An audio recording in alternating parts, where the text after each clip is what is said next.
Welcome back to KP's Kingdom, Cooking with KP, and today this is perfect for a Sunday afternoon when you don't want to cook, when you couldn't be bothered. It's my mini roast chicken dinner.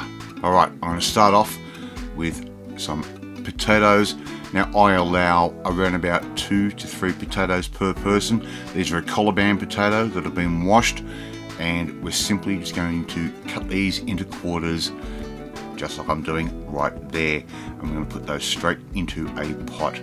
As I said, allow 2 to 3 potatoes per person. We want to cover those with some cold water. Yes, the water is coming out of the kettle. The kettle hasn't been used for the last 8 hours. A nice big sprinkle of salt. You want that about as salty as the sea. I've got some carrot which I've topped, tailed and peeled, and I'm cutting these into nice large chunks just like that, and I allow 1.5 to 2 carrots per person depending on your family. So nice and easy. I'm getting that water up to temperature and I'm placing those carrots in.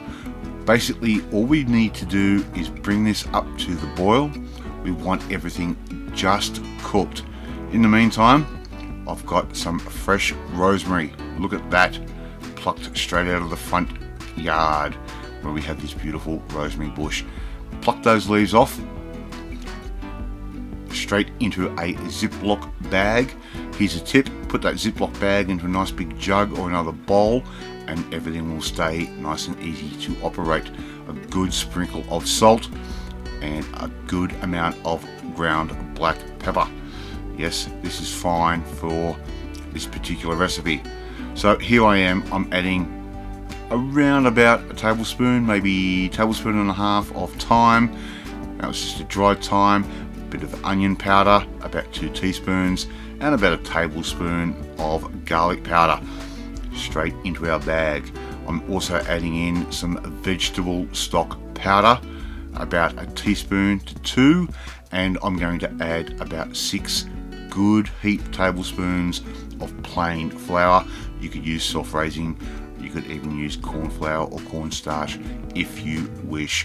Straight into the bag, mix all that through, just like I'm doing there, in a really weird fashion, but it works, doesn't really matter. We're going to check our potato and carrot from time to time, and as I said, this will come to the boil almost, and once that has happened and our skewer goes through with a fair bit of ease, not a lot of ease, they're done. I'm now making up another spice mix or another herb mix. I'm using up around about another 3 sprigs of rosemary. I'm also adding in thyme and oregano, a good 2 tablespoons of each straight into a little bowl there. Again, onion powder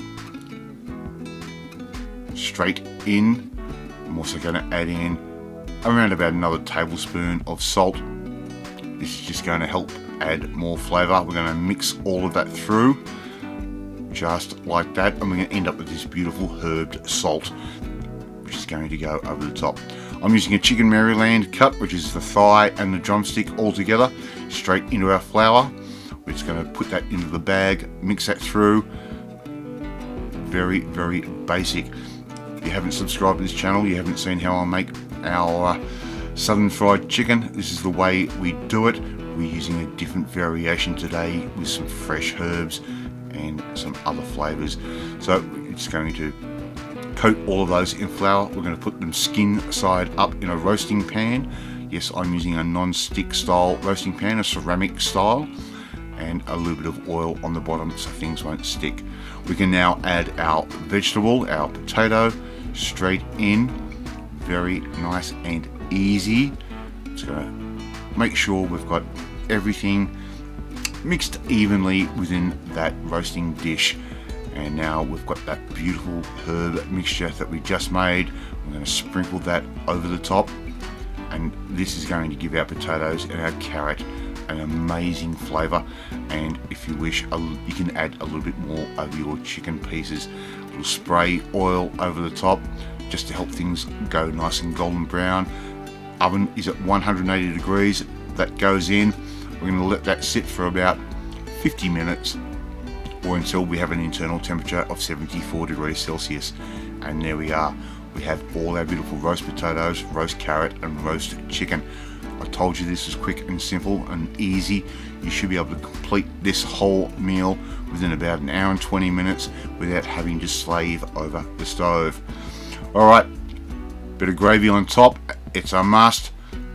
Thank you for watching this video. If you like this video, hit that like button, gives me confidence, it should make you feel warm and fuzzy too. As a point, hit that notifications bell. You'll also be notified every time a new video goes up. But more importantly, if you want to see more little videos like this, if you want to see how I cook my family a meal, hit that subscribe button and you'll never miss another one of my videos again. I will catch you next time. Bye!